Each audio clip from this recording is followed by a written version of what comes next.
Hello children, and how are you today? I am back again. I am Zafi Mandali and I teach English and I love stories and I use my stories in my teaching, and I've got another story for you today.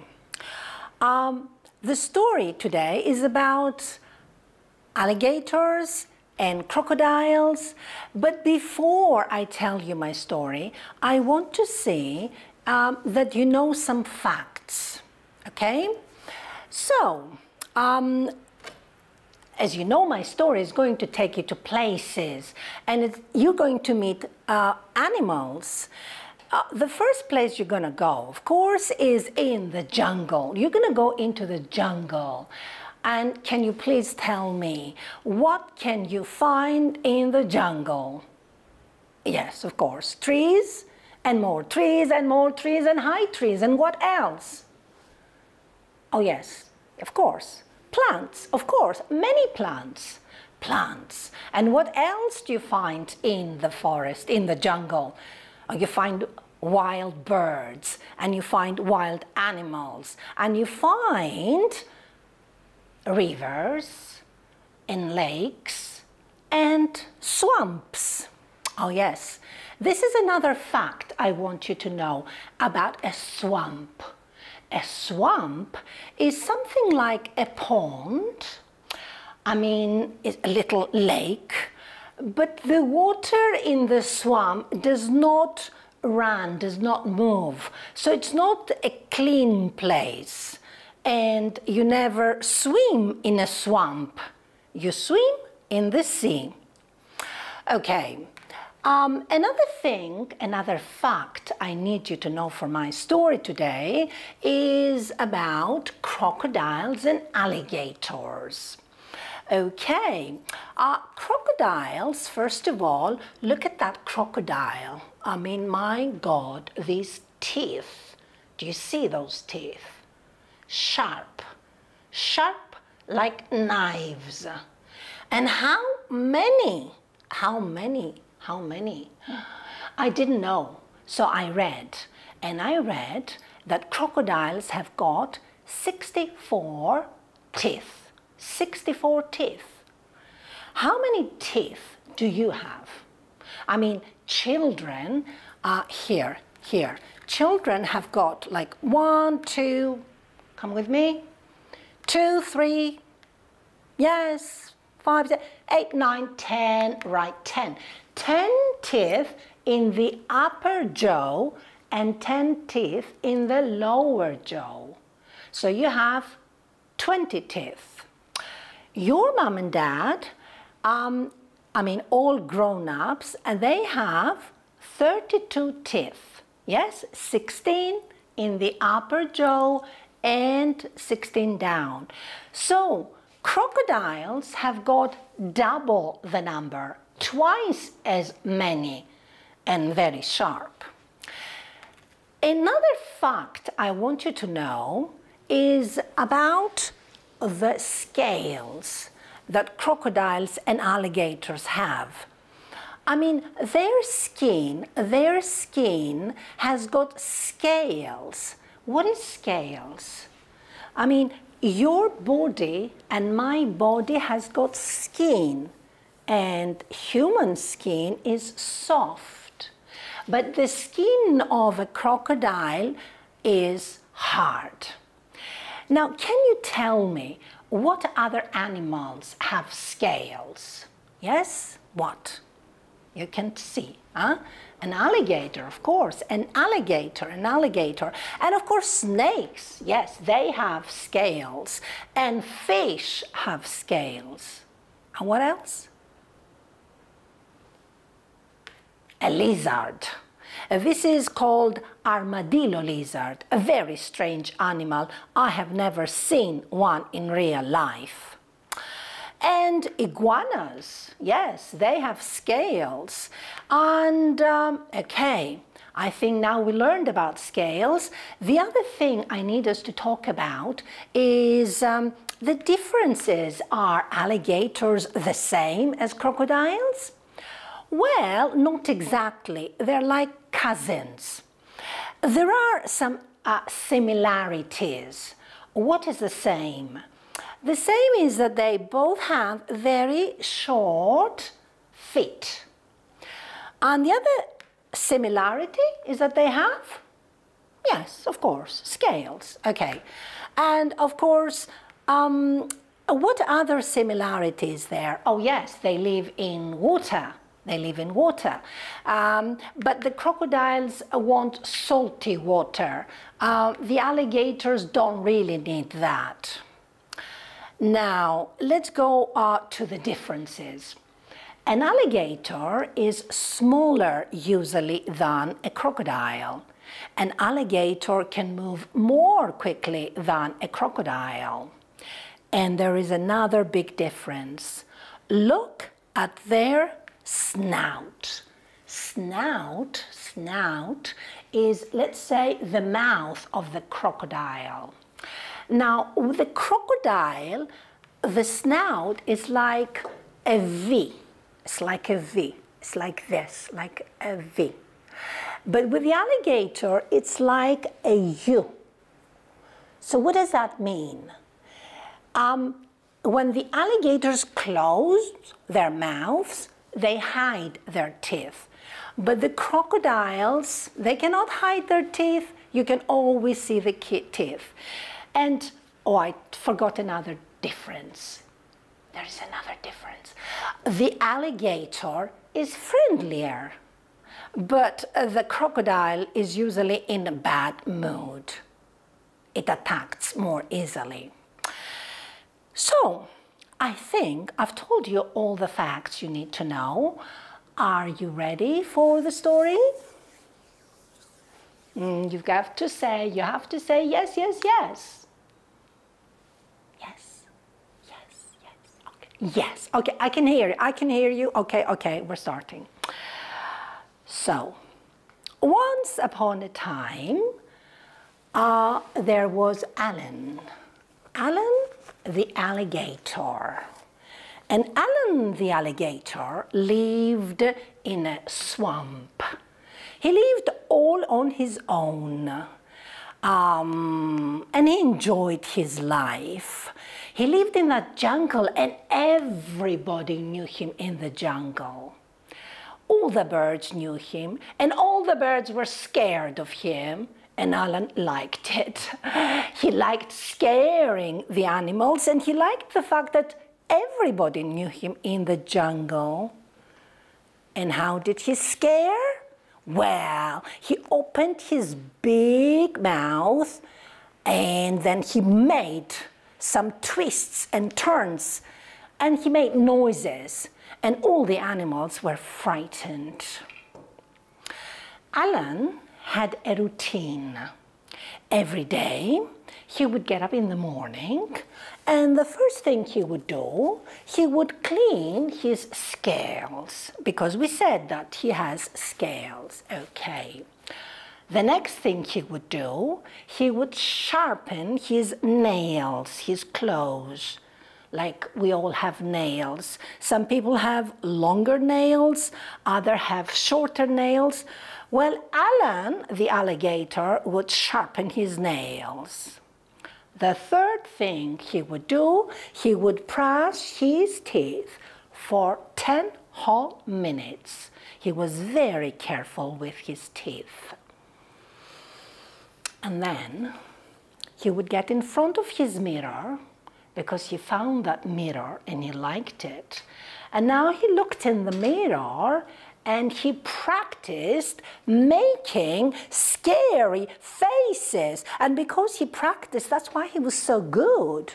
And once he was ready, he would start his routine. And he would go into the jungle. And what would happen? Everybody would be scared. The frogs would start leaping from lily pad to lily pad. And the monkey, they would jump from branch to branch, very frightened. And the parrots, they would screech and jump from one branch to the other to get away. And of course, Alan would enjoy every minute of it. And when the day passed, he would go back to his swamp and he would play a bit, he would eat a bit, and then he would rest. He would sleep. But to sleep, he would have to take off his teeth. Oh, yes. Alan had false teeth, and he loved his teeth very much, and he took very good care of them. So that night, he put them in the super hiding place, in a bush, in a little tree, and then he lay down to sleep. He lay down to sleep, and in the morning, early in the morning, we had beaver, beaver, beaver, beaver, beaver. Barry the beaver was moving around because he was looking for nuts, because you know they look nuts, and he was hopping, hopping, hopping, trying to find nuts. And then he came across, he saw Alan and froze. And then he went backwards and backwards, because what if Alan sees him, he would eat him up. And he moved back and he moved back, and in the bush, he just waited a bit because he wanted to get calm. And there, he saw the teeth. Teeth? Really? Are these Alan's teeth? Is that a joke? No, it isn't. They are false. And he gets them, and he holds them, and runs away and disappears. And the next day, Alan wakes up. Alan wakes up, and the first thing he will do, he will go and find his teeth in the super hiding place. But the teeth were nowhere. He looked here, he looked there, he looked everywhere. He didn't know what to do. What happened here? And how could he go to the forest now?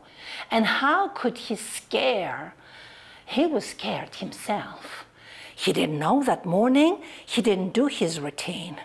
But around, like after a few hours, he decided to go. And now he would pretend that he still had his teeth. So slowly, and with his head down, he went to the jungle. And the frogs saw him, and the frogs leaped and leaped, but they were not frightened, they were laughing. And further down, the monkeys, the monkeys looked at Alan. They looked at Alan, and they were not frightened, they were laughing. And the parrots, they were very curious, and they were looking at Alan, and they were not scared, they were laughing. And Alan knew that everybody knew his secret. And with his head down, he decided to go back to his swamp, to go back to his place. And there he sat. And he didn't know, he started crying. And he started crying like a baby, like all the babies in the jungle could not make that big noise. And the rest, you see, the crocodile tears, they were real, and they were coming. And that night, he could not sleep. And the next day, he was not in the mood. He wanted to die. There was no purpose in his life. The only thing he knew in his life was to scare. What would he do now? And then slowly, around him came the frogs. And they sat at a distance without moving, without saying anything. And then the monkeys came around, and they also sat down. And then the parrots came, And they just stood. They didn't do anything. And Allan was looking at them. He didn't know what to say. And then finally, Beaver came. And Beaver was holding his false teeth. Oh, Allan found his teeth. Can you please give me my teeth? They're mine. Not so fast, not so fast, said all the animals. But why? These are my teeth, please, please. And after some time, the animal said, on one condition. On one condition, said Beaver. What condition? What condition? You will promise that you will not frighten us anymore. But that's the only thing I know to do. What am I going to do? You've got to promise. And the monkey said that every day he can learn something new, that in our lives we'll learn new things. And then he realized that he had to promise. And Beaver gave Allan his false teeth, and Allan put them on. He put them on, and he said, yes, I will not scare you, but what can I do? And the monkey said, you can be the gardener. And the beaver said, yes, you can be the gardener, you can collect nuts, you can collect fruit, you can collect food for us. And that's what, from that day, that's what Allan did. Every morning he would go in the jungle and he would collect nuts, and he could collect berries, and he would collect other fruit for the animals. And in the afternoon the animals would meet, they would eat, and Allan would tell them scary tales. He became a storyteller as well. And sometimes he gave his false teeth to Barry to play with. And we're coming to the end of the story, but you know, the question is, what do we understand from this story? What can you tell me? What is really the meaning of this story? Really? You found it. Yeah, it's about bullying. Because yes, Allan was a bully. I mean, he used his power and strength to make the other animals suffer. But you know what? When you're strong, you don't use your strength to make others suffer. You use your strength for a good purpose. Like at the end of the story, where Allan collected food with all his strength and helped the whole community. And so I think that is the message with Allan, with his scary false teeth. And that's the end of our story for today. See you again. Bye-bye.